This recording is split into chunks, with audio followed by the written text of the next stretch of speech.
тамоми бузургои олам ё муътод ҳастанд, ина мо хоҳем нахоҳем, ё гирифтор ҳастанд, ё бемор ҳастанд. Бузургтарин нависандаҳои олам бо маъшуқаҳошон ишқварзӣ карданашона ҷузъиёташ қади дар дневникошон навистагӣ. Бовар кунед дар замони шӯравӣ ҳамин хел ки дефони шоираи гӯё ба чоп мекунанд. ду мисра шеъраш мобайнаш гап мотиви динӣ дошта бошад бурда мепартояд. Ки ҳақ дорад ин кора кунад. Бо шеъри лоиқ инқилоб мекунем, бо шеъри лоиқ инқилоби рӯҳӣ мекунем, инқилоби сиёсӣ ҳам агар масалан оне ки дар замони шӯравӣ ба диндорӣ талқин мекунад ва талқин мекунад ки ба зери болини кӯдак китоби динӣ 71 монда шавад, аз ҳамон замонҳо лоиқа пайваста интиқод мекарданд. Даруни дуҷӯяи пахта ки созад шери нар ахта, фута як модари тоҷик дар ҳамон ҷа истода масалан кор мекунад. Ин чизҳо ин шери устод аст. шумо амр дагем ки ягон сафири тоҷик бурда рассомои тоҷика муаррифӣ карда бошад. Кинои накардаст. Барои чӣ? Барои ки онҳо фақат анамин пули давлата мехӯранд дар онҷа, зиндагии борифоҳ доранд, пулҳои калона мегиранд, ҳеҷ корашон маълум не. 60 соли охир эҷодиёти лоиқ ҷузъи зиндагии мардуми тоҷик аст. дуруд бинандаи азизи шабакаи иҷтимоии Далери Малӣ, умедворам шумо хубу хушу саломат ҳастед. Баъд аз 2 моҳи таътил дар силсила барномаи Лучоб мо ниҳоят боз дар оромгоҳи Лучоб қарор дорем, оромгоҳи азизу бузургои миллат. ва дар аввали барнома пешопеш арзи таслият баён мекунем ба хонавода ва ба мухлисони устод меҳмонбахтӣ ки дар рӯзи сабти мо, яъне рӯзи 20 май, ҳамин рӯз ҳамин лаҳзаҳо аз дунё гузаштанд. Чанд соат пас ҷанозаешон аст дар ҳамин боғ ҷо мешавад. ва имрӯз ҳам мо суҳбат мекунем атрофи сардори синфи устод лоиқ. ҳамигуна? خب عادل جان چون همیشه مهمانی برنامه ما هستند، امروز مهمانی برنامه ما عادل ناظر روزنامه‌نگار و موضوع صحبت ما استاد بزرگ لایق شیرالی. خب اول در مورد استاد مهمان بختی چند جمله و بعدا صحبت رو شروع می‌کنیم. ببینید مهمان بختی در لایق بعد از آنکه آموزشگاه پنجکین تمام میکنند در دانشگاه آموزگاری تحصیل میکنند و در دانشگاه آموزگاری پیشتر انستیتوت پداگوژی شهر دوشنبه به نام تراس گریگوری شفچنکا در اونجا در حیاتی کورسی که میخوندم یکی از همکورسانشون استاد مهمان بختی بودن و مهمان بختی کوراتوری گروه و چی میگن سرداری گروه بودن و همین گونه نامشون یک عمر سردار صنف باقی ماند و هر گاهی که در زمان زندگی بسیار آدم شوخ بودن، با ظرافت بودن، آدم بسیار نازک بودن، خدا رحمت کنه. و در زمانی که استاد لایق هم زنده بودگی بسیار همکورسانشون زنده بودگی، بعد همین دیگه مالیس اگر استاد لایق بسیار گپ میزدگی، بعد مثلا شوخ به شوخی لایق گپ لایق فقط حق داشته که مهمان بختی براد و میگفت که من سردار صنف، من حق دارم گپ برام، یا اونجا یگان گپ نگیرد استاد لایق همین کارو میکنه، من سردار صنف، همین کار گپ من قانون شوخی میکردگی بسیار. و یک مرتبه همیشه خودشون نقل میکردن که لایق از مرگ هم نجات دادگی، میگفتن خودشون روز زنگیری لایق پنجکین میرن، لایق در دهه مزار پنجکین تولد شده به وای رسیدگی، در اون دهه یک جویبارچه هست، اونجا آب نیست، نه دریا هست نه کانال هست برای آببازی و لایق آببازی شیوه آببازی نمیتوند. وقتی که اونها روز توی استاد لایق به پنجکین میرن در محله قینر اونجا کانال هست، یک جای یک دریاچه هست که یک کانال هم هست، در اونجا آببازی میکنند و استاد لایق کمی در اونجا در وقت آببازی شبقشون میبیاد، قطار هم آببازی میکنن و در وقت آببازی قریب میشه که غرق میشن چون که شیوه آببازی نمیتونستن و اون دریا چقور بوده است. و مهمان وقتی که در کنار رودها تولد شده به وای رسیدگی هست، در اون لایق از همون در روز تویش از درون آب کشته بیرون میبرد. همیشه نقل میکردن که لایق من از مرگ نجات داده گفته. یک آدم بسیار شوخ بودن، خدا رحمت کنن، با ظرافت بودن. دیروز یک دو روز پیش واخور داشتیم، صحبت داشتیم در همین یک کافه نزد اتفاق نویسنده ها، قهوه‌خانه نزد اتفاق نویسنده ها، بعد گفتن که ما همینجا با یک صحبت داریم با برادرشون پروفسور خالنظر محبت آمدن پیششون و گفتن که ما هم مسئله جایی شوخ به شوخ گفتن ما هم یک مسئله مهم بین المللی حل کنیم، مسئله جنگ روسیه و اوکراین. بعد خواستم من شوخی رو پرسیدم که حل کردید تو این مسئله؟ گفتن که ها با چه خلاصه اومدید؟ گفتن که به خلاصه اومدیم که در وقت ضروری جنگ کنن، در وقت ناضروری جنگ نکنن. همین گونه که شوخ آدم بودن.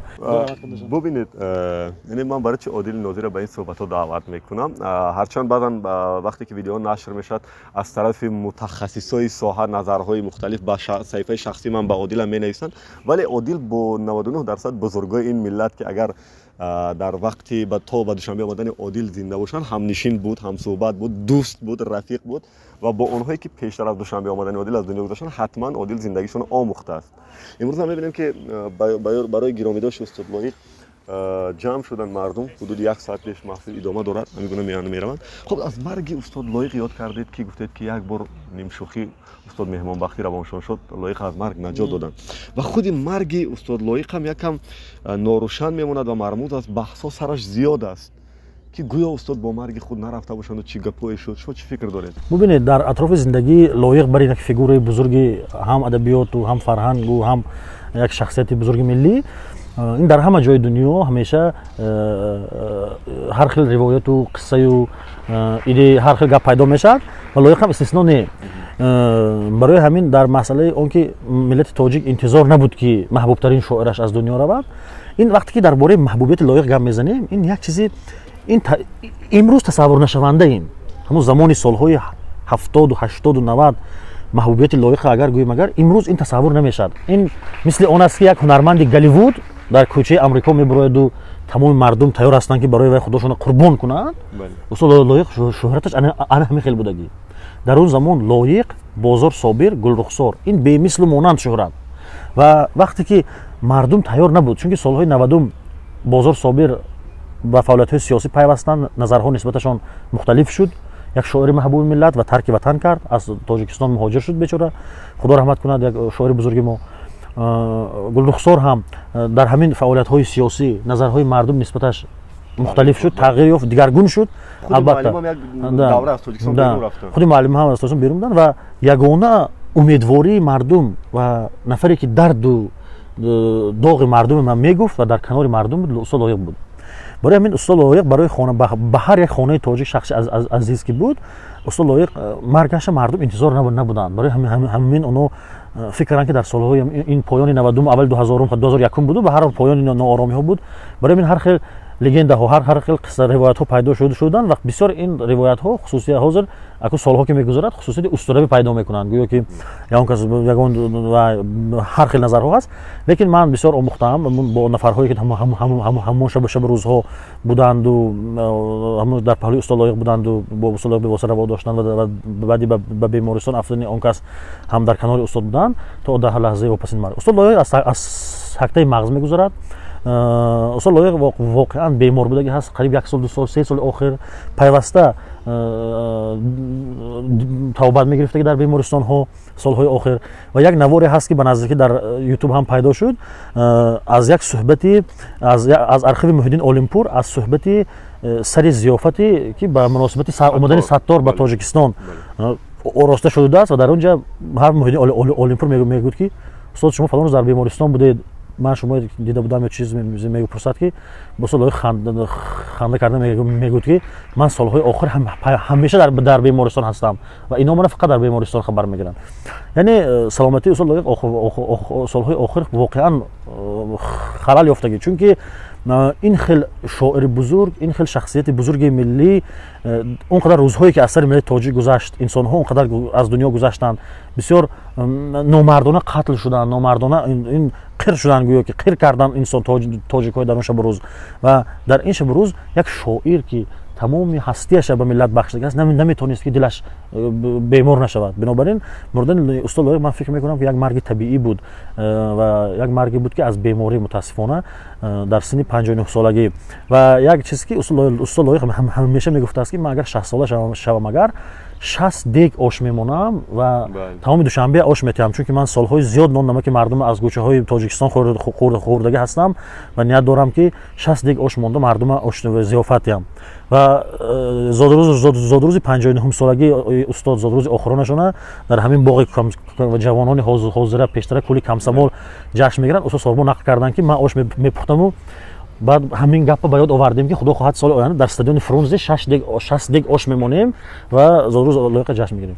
بعد استاد لایق گفتن که البته زادروز آینده من 60 سالگی من در اونجا تجلیل میشه. بسیارا فکر کردن گفتن که به طرف فرونزه اشاره کردن، لیکن من دیدم که به طرف لوچوب اشاره میکنه، یعنی که علاقه از سلامتیش اونقدر دلش پر نبود. نظری فلسفی استاد قناعت و نظری اگر بگم لیریکی استاد لایق شیرالی، یکی دیدی بسیار لیریکی خیلی غنایی و دیگر دیدی فلسفی حکمی، با همین دو شاعر در یک جای ادبیات تیمور خیلی غناوت بخشیدند. و اگر همین دو نفر رو اگر لحظه اگر تصور کنیم که در ادبیات ما نبودندی، این ادبیات ما یک خالیگاه بزرگی رو میمون. از همین رو من در نهایت سخن میگویم که روحشون شاد باد، یادشون بخیر باد، مأوای آخرتشون بهشتی برین باد. تشکر. پس عادل جان میگه که سنگ بغل کوه مرا شاعر کرد، سنگ بغل شما مرا خواهد کشت. میگن پیش از مرگش به استاد چند بار حمله هم شده بود و این شعر مخصوص به همین خاطر نوشته است. پیش از مرگشون نه، چند سال پیشتر واقعا اینا در یادداشت‌های حدیث قربان و من خواندگی هستم و اون کس با لایق همسایه و در باره لایق یک کتاب خاطره ها هم دارن. در همونجا من خواندگی هستم، گویا واقعا در وقت سحر مشق پگاه روزی بعد در نزد گراژ هایش مشق می‌کرده است. اونجا تگ دنبه یک جای گراژ ها بوده است، همونجا اصول لایق مشق بدن می‌کرده است. سحر واقعا به سر لایق با یک خشتی پخته است که به همون خشتی پخته به سر لایق میزنه و لایقش بیهوش میشه چند دقیقه یا چند ساعت این معلوم نیست. و کدام همسایه‌شون وقتی که پرتو گرفته پرتو میرد این چیزا اصول لایق مییابد و به بیمارستان میبرند. شاید یکی و ایشون واقعا از سردردی هم شکایت میکرده که بعد این قضیه و این به سلامتی ایشون هم ضرر رساندگی است. این کدام البته کدام بدخواهی استاد لایق، چون بدخواهی استاد لایق خیلی زیاد باید باشد، چون که اینقدر شخصیت شناخته باید که بدخواه. یعنی کی از کدام قبیله از کدام میان میتونن باشن این بدخواه؟ این بدخواه میتونن که نماینده های اهل ادب باشن، چون که به اصول لایق بارها حمله های هم لفظی هم حمله های دیگر هم صورت گرفتگی. وقتی که اصول لایق خانه پنجخانه میگیرد، حتی اصول لایق در مجله اگانیوک از بالای اصول لایق حکومت تاجیکستان شکایت میکنن که به یک شاعر خانه داده از پنجخانه گفته. اصول لایق برای از زمان اول آغازی که به میدان ادبیات میبیاید به همون شعری به مادرم، به کنجی صندلی بیش از شب ها مادر پیرم، در همون یک مصرع هست که تو دایم هفته یک مانی به زیر بالنی کودک. مثلا از همون زمان ها اصول لایق همچون یک آدمی که ادبیات تاجیک گشته به کوهنگرایی میبرد و اونی که در زمان شوروی به دینداری تلقین میکند و تلقین میکند که به زیر بالنی کودک کتاب دینی هفته یک مانده شود، از همون زمان ها لایق پیوسته انتقاد میکردند بارها. لیکن پشتیبان لایق که مهم که پشتیبان نوع بزرگ داشت، یک پشتیبانش میرزا ترسونزاده و یک پشتیبانش مومن قناعت، کسی نمیتونست به لایق به گلرخسار و به بازار صابر حتی یگان کس قدرت نمیکرد که این به اینها ضرر رساند، چون که پشتیبانشون میرزا ترسونزاده بود. و واقعا وقتی که همین بارها شعر لایق برای کهنگری، برای کهنه بودن موضوعهایش، برای پیوند با گذشته که اون سالها این کهنگرایی گفته میشد، برای مثلا در اون شعرهای اصول لایق هم تو ببینید اگر در اون سالهای شوروی نیایش ها هست به خدا، مراجعت ها هست به خدا، متیو های اسلامی هست اونجا و دینی هست، بنابراین این شعرها پیوسته مورد انتقاد قرار میگرفت و در زمان زنده بودن، در زمان جوانی هاشون استاد لایق هیچگاه شعرهای کمونیستی نمیگفتن. در جوانی هاشون اگر کتاباشون ورق زنید نیست، اون که شعرهای بخشته به لنین، به استالین، به پارتیا، به پختزار، به این چیزا ندارن و حتی در همون سالها پخته که این ابروی اعتبار تاجیکستان بود، اون چیزهای زیر انتقاد میگرفتن. باز درون دوجویه پخته که سازد شعر نر اخته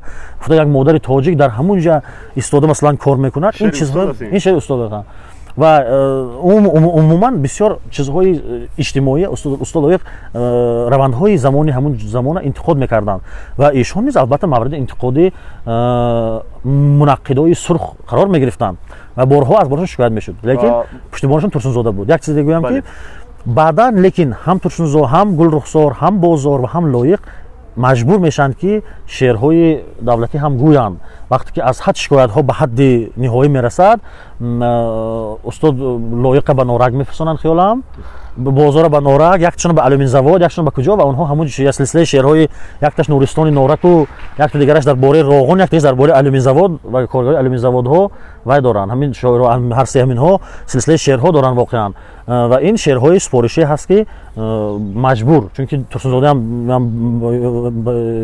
مجبور میشد که اینها فرستاند به اون ساختمان های عظیم و اینها از اون ساختمان ها سلسله شعرها به وجود بیارن лекин он шеърҳо ҳам албатта аз лиҳози мавзӯи муҳтаво аз дигар иҷоди устоди лоиқ фарқ дорад ва маълум ки он шеърҳо ҳам шеърҳои маҷбурӣ ҳастанд. одилҷон, мо ба мавзӯи шеъри устод ва мактаби устод поинтар бармегардем. инҷо мехоҳам боз ҳамун аз зиндагии шахсии устод ва аз зиндагии сиёсии эшон бигӯям ки солҳои ҷанги шаҳрвандӣ аксарият тоҷикистонро тарк карданд.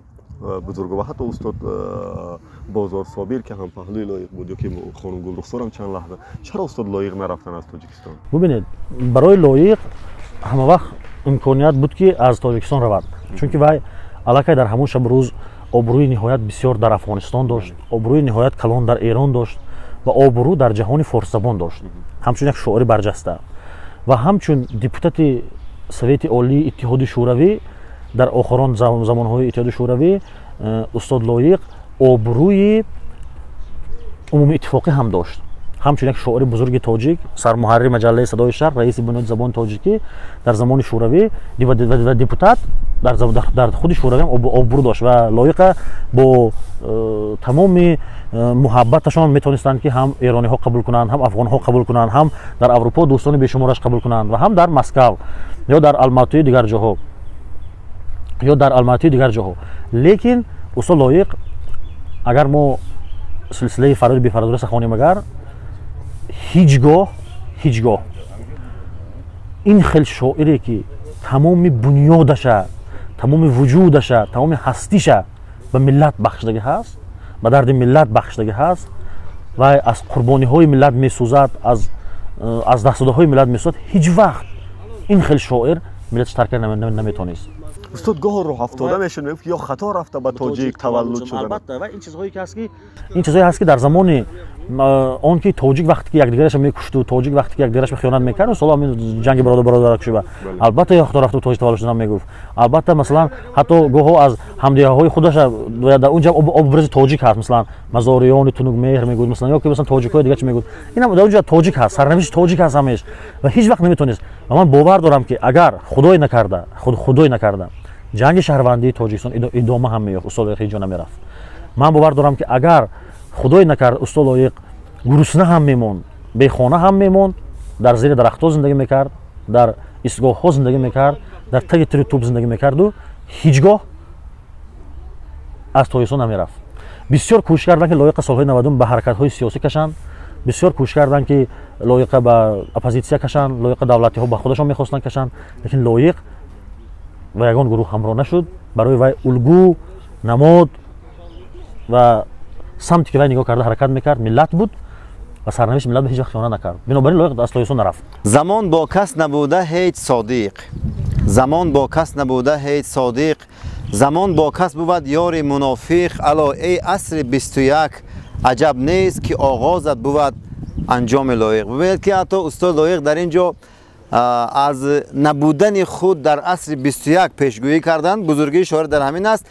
аксаран аҳли зиё аз дарду ғами ҷомеа ва миллат аламзада мешаванд, бахусус устод лоиқам ва бисёр вақт сархуш мегаштанд ва ин ҳолат ин шабу рӯзам барои бисёриҳо хушоянд нест ки устод бисёр дар кӯчаҳои шаҳр сархуш медиданд.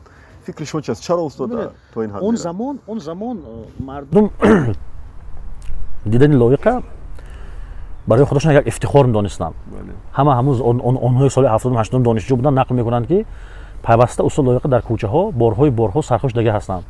лекин дар сархушии устод лоиқ барои онҳо ин ҳози замони мо башуд ин ки як радикализми исломӣ пур шуд. ҳозир як одами сархуша бини агар эҳтироми вай коста мешавад аз лиҳози он ки вай одам менӯшад ё масалан ҳозир тамоми мардум масалан чунон ҳамин фазои интернет ба ягон кас таҳаммули дигар ақида ҷуз ақидаи динӣ надорад, масалан ҷуз ақидаи динӣ надорад. ин чизҳо ҳозир шуд ин гапҳо. замони шӯравӣ ин хел набуд. замони шӯравӣ тафаккури мардум ба ҳар ҳол дигар хел буд. ин як. дуюмаш ин ки масъалаи шаробнӯшии устод лоиқ ба як чиз бубинед, лоиқ чунон одами бузург ки вай рӯҳи бузургаш дар пайкараш намеғунҷид. вай он рӯҳ ки дар пайкар намеғунҷид вай маҷбур буд ки шароб нӯшад. чӣ тафсири зебо бисёр бубинед, рӯҳи бузурги ҳошим гадо дар пайкараш намеғунҷад. тафсири романтикӣ бишкун. рӯҳи бузурги ҳошим гадо дар пайкараш намеғунҷад. мо имрӯз ҳошим гадо ки наменӯшаду, театр ба намебирояду, кино ба бозӣ намекунаду, ҳеҷ не, барои ҳамин кӯча мебурад, бо одамҳо гап мезанад, китобашро мефурӯшад, халқ вай девона мегӯяд. Бисёриҳо, ҳатто ҳамкасбонаш. Лекин касе фикр намекунад ки рӯҳи Ҳошим Гадо дар пайкараш намеғунҷад ва рӯҳи лоиқ ҳам дар пайкараш намеғунҷид.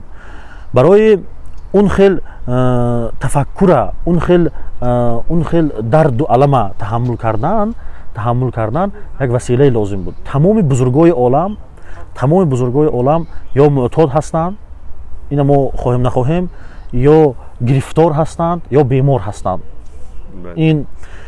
ин зиндагии ҳамаи бузургҳо ҳаст. Лекин мо ҳамин ки мардуми тоҷик ҳозир ман гуфтам ки ҳозир як ҷомеае шудагӣ ҳаст ки ҷуз ақидаи исломӣ, ҷуз ҳамун як меъёру стандарте ки шариати ислом муайян кардагӣ ҳаст, гӯё дигар хел гӯё зиндагӣ кардан иҷозат набошад, дигар хел ҳаёт ба сар бурдан мумкин набошад. Ин чиз ҳозир шуд. Лекин мо агар вақти зиндагии Балзака меомӯзем ки вай чӣ гуна зиндагӣ дошт, вай бузургтарин нависандаи олам ки муаллифи қариб 200 роман, зиндагии Балзака мо меомӯзем ки вай чӣ гуна рӯзгор дошт, зиндагии бузургтарин нависандаи Толстоя меомӯзем, зиндагии Пушкина меомӯзем ва бузургтарин нависандаҳои олам бо маъшуқаҳошон ишқварзӣ карданашона ҷузъиёташ қади дар дневникҳошон навистагӣ ва ина мардуми олам ҳамчун мероси гаронбаҳои миллаташ чоп карда муаррифӣ мекунад. Мо аз марги устод Лоиқ 20 сол, 21 сол сипарӣ шуд. ҳоле ҳам вақте ки сухан мекунем якум савол дар ҳама ҷо ҳамин барои чӣ устод Лоиқ бисёр менӯшид? барои он менӯшид ки дардаш бисёр буд, барои он менӯшид ки рӯҳаш ба зиндагие ки дошт ва фазои ба ҷомеае ки зиндагӣ мекард созгор набуд ва бояд ки ҳамин гуна зиндагӣ мекард. Ва як чиз дигар ки мастии ки устод Лоиқ доштааст, мо масалан аз шиносҳою аз пайвандошу аз медонем, ӯ мастии зараровар набудааст. Устод Лоиқ ба ҳеҷ кас халал намерасондааст, ба ҳеҷ кас зарар намерасондааст ва мастии ӯ мастии вайронкунанда набудааст. Ба ҳар ҳол аз ҳама муҳим дар зиндагииш одам ба ягон кас зарараш нарасад. ки чӣ гуна зиндагӣ мекунад, ки чӣ гуна меъёри зиндагӣ барои худаш қабул мекунад, ин ҳаёти шахсии вай ҳаст. дуюмаш ин ки вақте ки одам ҳушёр гардаду, мисол дилаш ҷазир бошаду ба дигарҳо халал расонад ба зиндагӣ, ин гуна адибон, ин гуна ҳунармандон, ин гуна аҳли зиё мо бисёр доштем дар замони пешам, ҳолиам дорем. аз онҳо дида хатари онҳо бисёртар аст. барои ҳамин ман фикр мекунам ки ҳамаи мухлисои устод Лоиқ ва ҳамаи онҳое ки барномаи тамошо мекунанд баҳс кунанд дигар ҳамин гуна саволҳоя, барои он ки ин чиз чӣ лозим барои мо баъд аз 30 сол ин гапа 40 сол ин гапа ёдоварӣ кардан. менӯшед. ولی در مورد شخصیت‌ها بالاتر گفتید مثل یسین و پوشکین و سوال بعدی من همین است که چرا ما لایق برابر یسین و پوشکین در جهان معرفی کردن نتوانستیم؟ ما نه تنها لایق، اما چیزهای بودگی نتوانستیم معرفی کنیم. مثلا مولانای بلخی زاده بخش تاجیکستان بیچاره هم خیلی عذاب دادن تاجیک‌ها هوا هم گریخته برفت از چنان عذاب دادن که گریخته و بیچاره رفت ترک انتخاب کرد برای زندگی و مرگش. این تاریخ ما داریم نه خیلی بیچاره ما وقتی که همین ما حاضر در تمام دنیا در بسیار دولت‌های ترکی دنیا بزرگای ما مال خودشون میگویند مال خودشون کار گرفتن الکای ما همون های نمیتونیم معرفی کرده لایقی که مثلا خلاصه ایجادات لایق ملت تاجیک هست. لایق ایجاداتش به ملت تاجیک روانه کردگی هست. مخاطب ایجادات لایق ملت تاجیک هست. لیکن ما وقتی که ایجادات بزرگانمون که مخاطبشون درد جهانی هست، مخاطبشون موضوعهای بین المللی هست، اونو به جهان معرفی کرد نمیتونیم. ما ترسونزاده داشتیم، ترسونزاده جهانی بود نتونستیم. ما عینی داشتیم، عینی جهانی بود نتونستیم. ما لایق هم نتونستیم متاسفانه. لایق اكون نو یک چیز که درد لایق درد تاجیک اصلا درد جهانی ندارد. لایق شروع لایق هم موضوع نه دارد موضوع بین، چون که تاجیک هم جزء جامعه جهان است، جزء بین الملل هست. لیکن ما مخاطب تاجیک از لایق اصلا تاجیک‌ها هست. یک چیز بعضی شاعرها هستند که ایجادیاتشون در زمان زنده بودنشون پروبال شده به دل مردم راه مییابد. بعضی شاعرها هستند که ایجادیاتشون بعد مرگشون حیات نو به سر میبرد. ایجادیات استاد لایق خوشبختانه بعد مرگش حیات نو به سر برده شده است. ایجادیات استاد لایق به کوشش و به کمک یگان کس خودش مرزهای عبور کرده جهان برفته شده است. ما اگر اینترنت ورق زنیم، اگر یک بار نگاه کنیم، اگر ده ها کمپوزیتورهای بزرگ سطح جهانی به ایجادیات استاد لایق آهنگ بسته شدند و بزرگترین ارکسترها من نگاه کردم که ارکستر سیمفونی لندن ایجادات لایق نواخته شده است. از درست ایجاد لایق ایرانی ها امروز شعر لایق بسیار همچون یک مولی بسیار گرانبها نشر کرده شدند و در ایران دیروز من با علیرضا قزوی صحبت داشتم، собиқ аташаи фарҳангии Эрон дар Тоҷикистон ва ҳозир масъули бахши мусиқии кумитаи телевизион радиои Эрон вай нақл кард ки вай худаш доктор ки ҳаст, гуфт ки ба наздикӣ дар Эрон як нафар ба иҷоди усул лоиқ рисолаи докторӣ нависаст дар Эрон ва ин гуна рисола бисёр аст. форсӣ мада назар дошта. фақат аз ҳавзаи форсӣ бошем. бағайр аз ҳавзаи форсӣ дар замони шӯравӣ дар Русия лоиқ бисёр машҳур шудагӣ буд дар ҷаҳони рӯззабон, чун китобҳои зиёди лоиқ дар Москав чоп шудагӣ буд. лоиқ ҷоизаи байналмилалӣ ҳам гирифтагӣ буд дар замонаш. лекин баъд аз марги лоиқ гӯш кунед, ин чизҳое бояд ки ҳар миллат фарзанди худаш саришта кунад, ҳар миллат фарзанди худаш тарғиб кунад. мо накардем. вақте ки мо сафоратхонаҳо дорем дар дунё, чиба сафоратҳои дига давлатҳо ки мебинанд Тоҷикистон якум корашон нашри осори бузургҳошон. шумо фаҳмдагӣ ҳастед ки ягон сафири тоҷик дар ягон ҷо китоби ягон шоири тоҷик чоп карда бошад. мисли ҳамин дар рӯзи зодгузор шумо маргашон ёд буд гузаронанд. мана ҳозир шумо як бор нигоҳ кунед ки дар кадом сафоратхонаи дунё ман имрӯз зодрӯзи устод лоиқ ва 90 солагӣ яке аз шахсиятҳои бузурги тоҷик Момин Қаноат. Кани имрӯз интернет зада бинед ки кадом сафоратхонаи Тоҷикистон дар куҷои дунё 90 солаги Қаноат ҷашн гирифтааст. шумо кушода бинед ки дар Россия оё вақте ки дар Россия музеи Момин Қаноат буд дар замони зинда буданаш, шумо бинед ки сафири Тоҷикистон дар Русия ҳамон музеи Момин Қаноат зиёрат рафтми, ҳамин саҳар дар ҳамон ҷо маҳфил кардми. Зинаидае ки дар хонаи Павлов таваллуд шудаги ҳоли зинда ҳамуна зиёрат рафтми сафири тоҷик мисол масъули фарҳанг дорад сафорат. чиба ҳамирӯз галасаи Сталинград дар Россия асар нав чоп намекунад? чиба сафораи Тоҷикистон ҳунармандоя ҷалб карда галасаи Сталинград барномаи карда дар YouTube пахш намекунад? чиба имрӯз дар телевизиони Русия дар бораи Момин Қаноат гап намезанад? ин коре ҳаст ки вақте ки сафир ҳаст вазифаи вай аввалаш ин ки сафирҳои мо ягон кори дипломатӣ ҳам дуруст намекунанд. лекин вақте ки ту рафта ҳамон ҷо масъули сафорат дорӣ ва медонӣ чӣ қадар маошҳои калон мегиранд, онҳо дар он ҷо истода масалан машъули фарҳангӣ ман гуфтаам маош мегиранд. инҷа мебиён чӣ қадар фарҳангиҳо кор мекунанд. ҳар рӯз мерем далел худат бин ки мана мерем сафорати Фаронса, сафорати Олмон, сафорати Ҳиндустон, сафорати мерем рӯзҳои кино фарҳанг. шумо амр фаҳмдагиме шумо ки мана устод Айнӣ дар замони шӯравӣ 5 жил 6 жил осораш ба русӣ тарҷума шуда мунтақаб шуда чоп шуда буд. баъди марги устод Айнӣ сафорати Россия чиба чоп намекунад Айнӣ дар Россия? چی تیار پول در کار نمیاد چاپ کردن کار تا حتی بعضی سفارت‌ها کتابای شاعرای ما رو در اینجا چاپ میکنن. ببینید هزار چی برای یگان بار شما فهمیدگی هستم که سفیر تاجیک در یگان دولت دنیا آثار رومیه چاپ کرده به همون زبان معرفی کرده باشد که من ملت من نماینده‌اش. شما امروز دیدید که یگان سفیر تاجیک برده رسامای تاجیک معرفی کرده باشد کینو نکرده. برای چی؟ برای اونها فقط همین پول دولت هم میخورند در اونجا زندگی با رفاه دارن پولهای کلان میگیرن هیچ کارشون معلوم نیست برای همین این وظیفه دولت هست که دولت دستاوردش معرفی کند. این یک. دومش این که ما به نزدیکی با همراهخان ظریفی اینترویو داشتیم. دیپلمات بزرگ تاجیک میدونتون وزیر کارهای خارجی سابق و در چند دولت‌ها سفیر. کتاب همراهخان ظریفی چاپ شد به زبان ژاپنی یک مجموعه آلبوم 2000 ساله دستاورد فرهنگی تاجیک نسخه‌های بهترینش گرفته آلبوم کرده با شرح‌ها چاپ کرده در این 11 چاپ شد و در چند دولت‌ها چاپ شد. و یک گپ عجیب گفت همراهخان ظریفی گفت که دیپلماتیا برای معرفی کردن ملت برای برقرار کردن رابطه با ملت‌های دیگر مهم است دیپلماتیا لیکن دیپلماتیا لیمیت دارد یگانه چیزی که در دنیا لیمیت ندارد فرهنگ هست اگر ما آثار لایق آثار رومیه آثار سینویا آثار مثال عینیه آثار توسنزاده وقتی که در همون دولت‌های به همون دولت‌ها خاص برده معرفی میکنیم این تمام مرزهای میشکند چون که دوستی ما اثبات میشه در اینجا ما با هندوستان دوستی ما چی با پایدار و استوار ما بدیل داریم آثار مشترکی داریم ما دهلوی داریم آثار مشترک داریم در شبه قاره هند ما 10 شاعر فارسی زبان داریم که هیچ کس انکار کرد نمیتواند ما چی با ازبک ها مناسبتمون هم وقت برادر میگوییم برای اینکه ما نوایی مشترک داریم ما 10 شاعر دیگه مقیمی آگاهی 10 شاعر مشترک داریم که اونها به زبان فارسی شعر گفته هستند ما آثار مشترک داریم برای این مشترکات استاد لایق هم ما میتونستیم که همچون پیوند تاجیکستان با ایران پیوند تاجیکستان با افغانستان پیوند تاجیکستان با جهان فارسی زبان ما باید استفاده کنیم بله متاسفانه ما این از دست دادیم دیگه ولی بازم امکان هست و اون پیامی که شما دادید به آتشه فرهنگی که در سفارات کار میکنن سوال بعدی این است که عموما حرف و احترام استاد در دالان‌های حکومت تا کجا بود در دو دوره در دوره شوروی و در دوره استقلال ببینید استاد لایق در سالهای شوروی فعالیت‌های جدی سیاسی نداشتند اولها خدمتگزاری ادبیات بودن همیشه در رادیو یک مدت کار کردن، در شعبه شعر کار کردن، اتفاق نویسنده ها به صدای شرق سرمحرر بودن، یعنی نیازی برای پیوستن به حرکت های سیاسی هم نداشتند.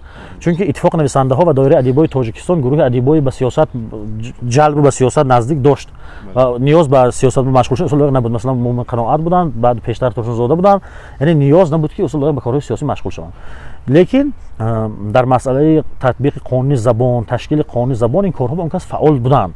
مسئله ملی با زلفی عطایی نقل کرد که هم رای آخرانی گپ زلفی عطایی نقل کرد که پیش از قبول قانون زبان گفت همین مقاله یک مقاله همین خیال مقاله محیدینوف اهالی اطراف شهر و اطراف بخارا تاجیکان ازبک بابا نصرالدینوف سرمحرر گزیته وای بودگی گزیته معلمان بابا نصرالدینوف اتپوس میرد زلفی عطایی دوستی بسیار نزدیک لایق جانشین سرمحرر وظیفه گزیت برار دارد. رفته لایق زلفی عطایی با گپ میگیرد و خواهش میکند که همین مقاله چاپ میکنی، تو دختر ملت میشی هم چاپ کنی، اگر چون که تطبیق قانون زبان بودگی بسیار مهم بودگی همیشه بروز. زلفی عطایی میترسد اول، بعد هم لایق زلفی عطایی با گپ میگیرد و یک کارکرد صحیفه میماند و از ردکس نمیبراید و همونجا میشنید که یکی از کجای بابا نصرالدین سرمحرر درآمده میاد و اتپوس باید درآمده میاد. لایق میبیند که دیگه حاضر مقاله اگه بابا نصرالدین میاد اگر از صحیفه میگیرد، بابا نصرالدین پنجکنتی همشهری لایق میگفت که ای شما هرچی اومدید من شما گفتنی اومدم دروغ میگفت. کیم که خودمون معرکه جز دادگی بود، هر دوم باید معرکه ریم.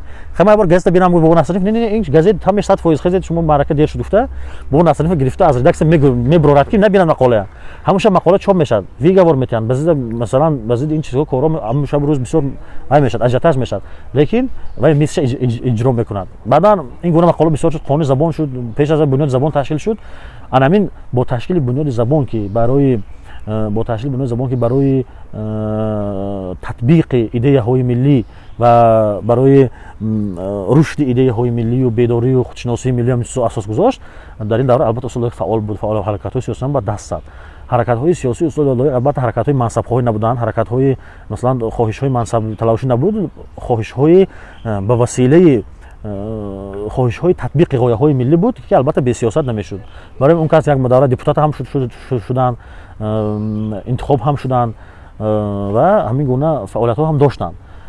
لیکن در سال 92 40 گفتم بسیار خواستن که اصول کشان به حرکت های سیاسی و این حرکت ها همراه نشدن. لیکن شعرهایی که در کتاب فرید بی‌فرازه هست همش البته شعرهای سیاسی هستند. ما سال خورده هستیم یا سال خورده ما را، ما عمر برده بر سر یا عمر برده ما را، ما جان سپار بودیم در حاجتی زمانه یا عزم جان سپاری آسان سپرده ما را. راهی دراز طی شد در عمر کوتاهی ما، راه فسور کردیم یا ره فسور ما را. با یاری نار پیستان خفتیم غافل از آن، همچون انار شیرین دست فشور ما را. گم کرده های ما را هر زنده دل بیابد، دل مردگان ولیکن خوانند مرد ما را. در پیش چشم خورشید هرچند کم نبودیم، کم دیده چشم کم بین کمتر شمور ما را، کمتر شمور ما را. سالهای 60 همین نسل استاد لایق و بازار و مومن و گلرخسار که استاد مومن حق استادی دارد بهشون میگن که گاه این منطقه که از خط فارسی دیگه محروم بود، وارداتش ممنوع بود، میگن که اینها که دسترسی داشتن به ادبیات ایران و افغانستان از اونجا بعضا شعرها را الهام گرفتن که نسخه میکردن و به سریلیک چاپ میکردن. این چیزا گوش کنید، دوزی هیچ وقت پنهان کردن نمیشه. در شعر گلرخسار، در شعر بازار صابر، در شعر لایق البته تاثیر شعر ایران هست. барои он ки дар ҳамон солҳои 60 бори аввал тоҷикистон нодирпур мебиёяд, бузургтарин шоири тасвиргарои Ирон, яке аз навкунандаҳои шеъри Ирон мебиёяд ва дар ҳамон замон солҳои 60 ин тараф нашри осори эрониҳо дар тоҷикистон сар мешавад. Унҷа нодирпур чоп шудагӣ ҳаст, унҷа парвини эътисомӣ, унҷа фуруғи фаррухзод, унҷа симини беҳбаҳонӣ, дар унҷа равоо ба Эрон сар мешавад, девону китобҳое мебиёранд. Албатта дар шеърашон таъсир ҳаст, лекин ба ҳеҷ ваҷ дузӣ нест. таъсир ба он маъне ҳаст ки шеъри тоҷик баъд аз Муъмин Қаноат нав шудана сар кард. То Муъмин Қаноат Турсунзода не, то Турсунзода як навшавии дигар, лекин шеъри пурра нав шудан ки баъди вай дигар таҳаввул нашуд, то ҳозир дигар таҳаввул нест. ин шеъри ҳамон нав шудане ки баъд аз Муъмин Қаноат сар шуд. Муъмин Қаноат дар назм, мана худо раҳмат кунад, рӯбарӯи қабрашон ҳастем, Фазлиддин Муҳаммадиев, дар наср инҳо таҳаввулот сар карданд, адабиёти тоҷик ба таҳаввулот сар карданд. Инҷа адабиёти тоҷик аз ҳамон шиору мавзӯъҳои умумию аз ва чизҳои обшустаи хушку холӣ ба сарнавишти инсонҳо я ба таҳқиқи сарнавишти инсонҳо рӯй овард. ва дар ин кор Муъмин Қаноат ва шеър аз лиҳози ҳам шакл ҳам мазмун нав шуд. Ман ҳозир ин ба бисёр ҷиддӣ истифода намегузарем, чунки ман мутахассиси шеър нестам, ҳам тамошобино ва онқадар дарк намекунанд. лекин аз лиҳози мавзӯи муҳтаво шеър нав шуд пурра. ва дар ин кор аввал Муъмин Қаноат фундамент гузошт ва ҳамин шеъра нав карда болу пар бахшидаги одамҳо, ҳамин Лоиқ Шералӣ, Бозор Собир ва Гулрухсор. сабки устод чӣ сабки буд? ҳамин саҳар як иқтибос аз фейсбук кадомаш мондааст хондам. Атахон Сайфуллоев профессор гуфта будааст ки Лоиқ на ба адабиёти классикӣ тааллуқ дорад, на ба адабиёти муосир. Вай худаш як адабиёти алоҳида ҳаст гуфта будааст. сабки Лоиқ чӣ буд? Чӣ ба Лоиқ муваффақ шуд? ҳам навгӯӣ ба ҳамиш ба. Сабабаш он ки Лоиқ он солҳо то шоирои то Лоиқ як мобайн чанд сол, қариб 50 соли адабиёти мо бо ҳодисаҳои маълуме ки ҳастанд бисёр аз асли адабиёт дур шудаги буданд, адабиёти асли форсӣ. барои ҳамин як шеърҳошон ман ҳамин пахтаҷон пахтаю ҳамин чизҳои бемаъни хеле чизо буд рости гап. ин шеърҳо ҳаст. ман ҳамин як баъзи девонҳо хонам, ман баъзи мантақабҳои аз кӯча букинист ҳаст, ман аз инои кӯҳнафурӯш баъзе шоирҳои солҳои 30, 40, 50 мехарам, мехони хандед мегиранд. масалан яке аз шоирҳои бузургамон Моҳигир Моҳитиллои Пушкина чун тарҷума кардааст ки хонага аз ханда мемурӣ. ва аслан гиремага шеъри мо худаш дар самои асри 20 шеъри мо суст шудаги буд худаш. шеъри ҳам асри 20 дар замони ҳамин шеъри классикӣ гӯем агар, агар мо адабиёти асри 20 классикӣ гӯем агар, 19 ҳам классикӣ гӯем агар, ҳамун шеърам аслан суст буд. ҳамун намояндаҳои адабиёти асри 19 Анвариву ино буданд ку чӣ? Не ва шоирои қадим. Не, ман ин шоирои вай мегӯман охирон асри ман ин замони дарбори мағитиҳоям. ин шеър ака худаш суст буд. ман ҳамин шоиро акун хай худо раҳмат кунад, ҳам мошон ка шоирои бузургам набуданд. ва дар Осияи марказӣ баъд аз он ки ҳамунам гум шуд, тамоми китобҳои девонҳо сӯзонда шуду, маҳкам шуду, дунё вай шуд, нотин дунё ба қал нотин шуд. бовар кунед дар замони шӯравӣ ҳамин хел ки девони шоиро гӯё ба чоп мекунанд. ду мисра шеъраш мобайнаш гап мотиви динӣ дошта бошад, бурда мепартояд. Ки ҳақ дорад ин карро кунад. замони шӯравӣ ҳама китобҳо аксараш ҳамин хел. як рӯз як китоби вай мегирам, як китоби Зебунисои махфия. ғазало нисфаш нест. ман дихел аз ҷо карги мегӯм, мебинам нимаш нест.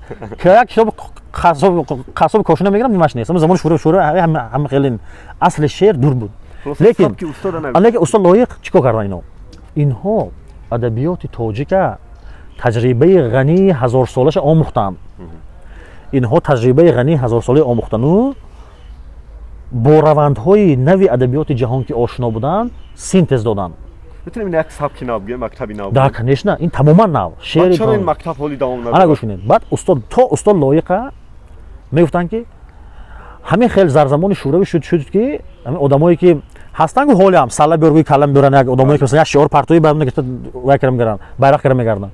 кадомаш гуфта будааст ки ғазал кӯҳна шуд, ҳамун замон ба зидди ғазал ҷанг сар шудаги. ғазал набурояд дигар, нанавистон ғазал дига гуфта.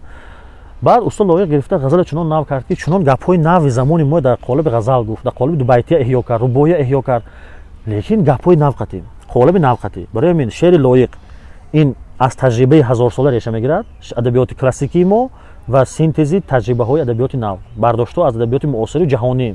шеъри Бозор Собир, шеъри Бозор Собир, не ҳамин се киса гӯям як бор ман. шеъри Бозор Собир аз адабиёти ғании ҳазорсола сарчашма мегирад ба адабиёти халқ ба фолклор пайванд мехӯрад, таҷрибаи адабиёти ҷаҳонро пайваст мекунад. Шуд, седа шуд.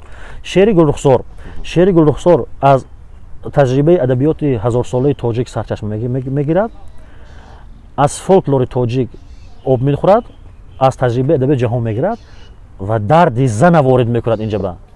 Ана ин мешавад сета шеъри нав, сета шоири нав. Ва касе ки то имрӯз шеър мегӯяд, албатта шоирои барҷаста дорем. мо ифтихор мекунем бо номи устод Гулназар, мо ифтихор мекунем бо номи Фарзона, мо ифтихор мекунем бо номи чандин шоири дигар, лекин касе ҳоле аз ин се шоир нагузаштааст ва ҳама имрӯз соярав ҳастанд то ҳолиам. Албатта Фарзона ба шеъраш гирифта оҳангҳои нав дод, адабиёти суфизма нав гапҳои дигар қати ҳамроҳ кард, шеъраш шеъри нав шуд. Лекин устод Гулназарам таҷрибаҳои зиёд карданд, шеъри нав гуфтанд, лекин дар ҳамаи шоирҳои баъди ҳамин се одам, баъди Лоиқ, баъди Бозор, баъди Гулрухзор таъсири инҳо ҳаст.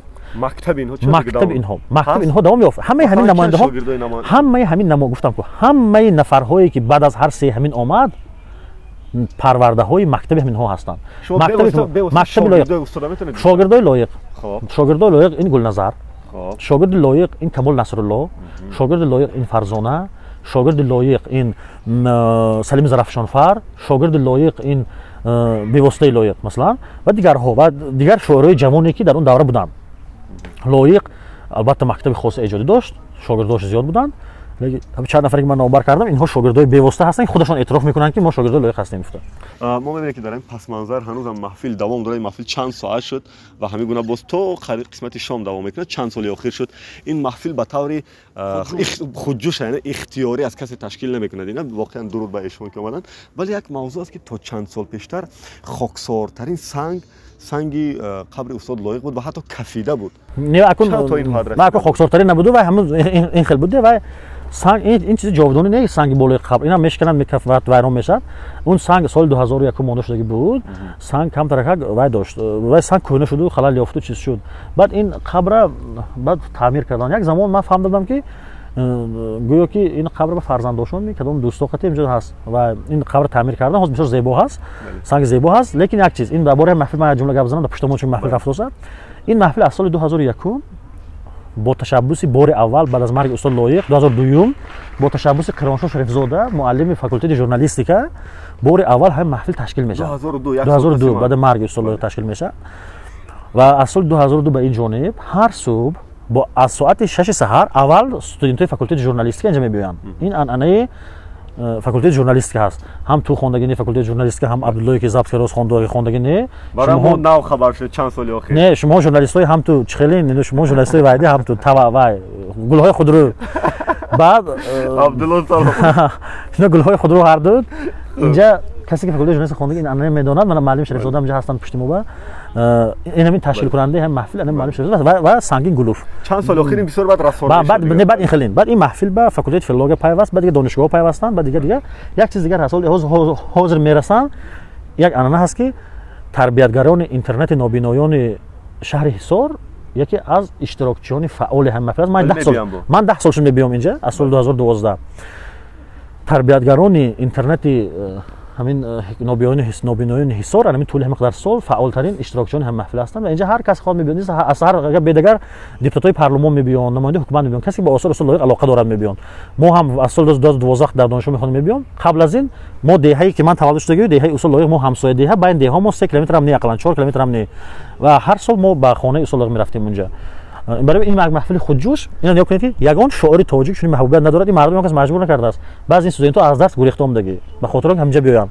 баъзе инҳо аз дарс гурехта мебиёд, лекин инҷа мебиёд. барои ин чизе ки ин далели маъруфияти як шоир. охирон суол дорем. мо суоли анъанавии мо аст ҳамеша. мо ба қадри Лоиқ расидем ё не? акнун гӯем ки нарасидем нодуруст мешавад. устод Лоиқа агар расидем ҳам гӯем чӣ буд? расидем ҳам гӯем ки дуруст мешавад. чӣ бигӯям? Не, чӣ шарҳаш. мо Лоиқ ниёз надорад ки Лоиқа ягон ҳукуматҳо ҷашн гиранд, ягон масалан мақомотҳои чӣ хел гапҳои дағал ҳаст ку мақомотҳои ҳокимияти иҷроияи кимчи маҳаллӣ, давлатӣ, кимчиҳо ва умуман ниёз надорад имчи ба. Лоиқа халқ халқи тоҷик қадр кард, ин аз ҳам муҳим. номи лоиқ барои ҳамаи мардум. Ман ҳамин маҳфиле ки ман инҷа гуфтам пушти мо шуда истодааст, ин аз соати 6 саҳар то 2 рӯз давом мекунад қариб баъзан вақт. ин маҳфил далели он ки лоиқа мо қадр кардосем. китобҳои лоиқ чоп шудагӣ ҳамеша китобҳош серхаридор, мардум медонад эҷоди лоиқа. як чизе ки ин гап мегӯм, шояд даъвои калом мешавад, бисёриҳо шоирҳои дигар меранҷанд аз ман, бисёриҳои дигар ранҷанашон мумкин.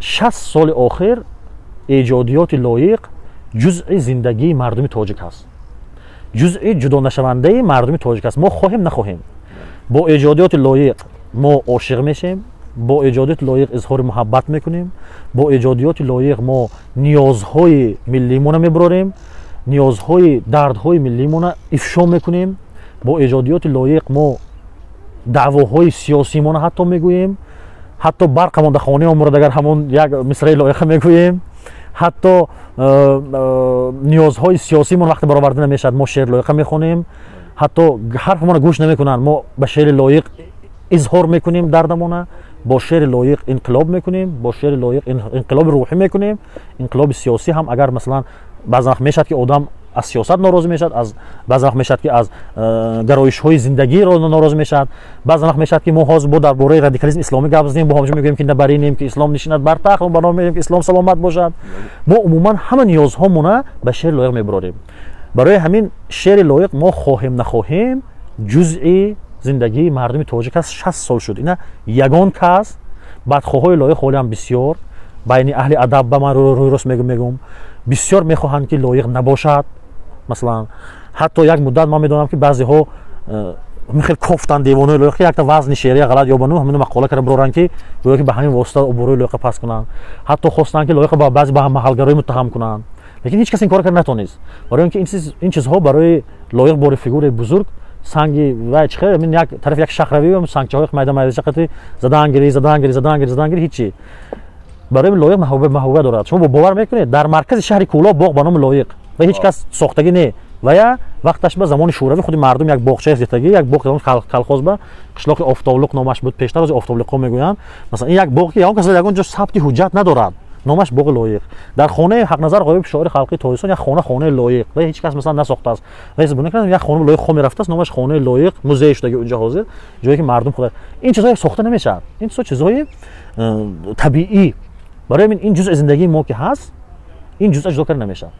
хуб, мо беш аз 40 дақиқа аз устоди бузургвор лоиқ ёд кардем ва умедворам ки барои худатон ҳарфи нав, паёми нав аз ин суҳбат гирифта бошен ва марамад одилҷон анҷоми суҳбат аст баъд аз 2 моҳи таътил ки мо бинандаҳамонро бо ваъда метаем ки ҳарчи зудтар бармегардем. мо ваъда додем ки аз устод муъмин қаноату аз устод бозор собиру аз осимӣ, бале аз ин 3 нафари дигар мо ёд мекунем гуфта будем, вале дигар таътил шуд. узр. марамад дар анҷом барои бинандаҳо махсус чизе гуфтан хоҳӣ агар бардор?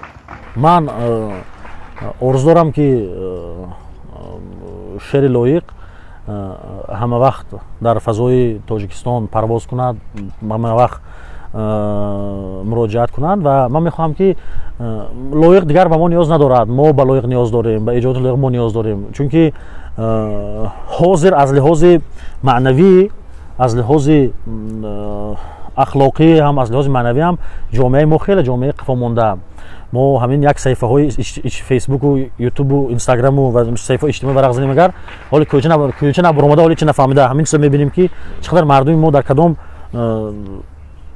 қаър зиндагӣ кардосанд. барои ҳамин танҳо метавонад ки осори лоиқ ва осори дигар бузургои мо моя аз ин қаър берун кашад. ман орзу дорам ки мардуми мо барои он ки ниёзҳои ахлоқишу, ниёзҳои иҷтимоишу, ниёзҳои рӯҳиш барорад ба эҷоди лоиқ муроҷиат кунад. ман бовар дорам ки аз эҷоди лоиқ ҳама чизе ба худаш лозима меёбад. як факта мегӯм, хабар худтон чӣ кор монд. генерали машҳур Ёқуб Салим аз зиндон озод шуд. аввалин журналист ки бо вай суҳбат кард ман будам. мо рафтем дар хонаи Ёқуб Салим рӯзе ки аз зиндон озод шуд, пагоҳаш буд, ҳамун рӯзаш буд, рӯзи сешанбе буд, одам намебурд, рӯзи газет буд, чоршанбе буд. мо рафтем соати 2 соати 3 моҳ қабул кард Ёқуб Салим, унҷо меҳмонаш бисёр буд, хонаш ба зиёфат буд, меҳмонаш бисёр буд. баъд мо суҳбат кардем. дар раванди суҳбат ман савол додам ки дар зиндон ба чӣ кор машғул мешавед? гуфти девони лоиқа аз ёд кардам. ки ҳамин девони лоиқ шери лоиқ буд ки ман дар зиндон рӯҳан бемор нашудам, худам аз даст надодам, нашикастам. ин гапи як одаме ки берун аз адабиёт зиндагӣ мекунад, як одами низомӣ ва як одами зиндонишудагӣ. фи ҳамин шер намешуд, ман худам шикаста мешудам. ҳамин сабаб шуд ки ман нашиканам гуфт. ин гапи Ёқуб Салим. боқӣ ба ҳаматон саломат бошед. саломат сарварон хонобод бошед. ин силсила суҳбатҳои мо буд бо номи Лучоп бо дӯст бародари мо рӯзноманигор Одили Нозир. суҳбатҳои баъди моро интизор бошед. ҳамеша дар Тоҷикистон сулҳ, собот ва оромӣ ва дар рӯи дунё. падруд то дурудҳои дигар.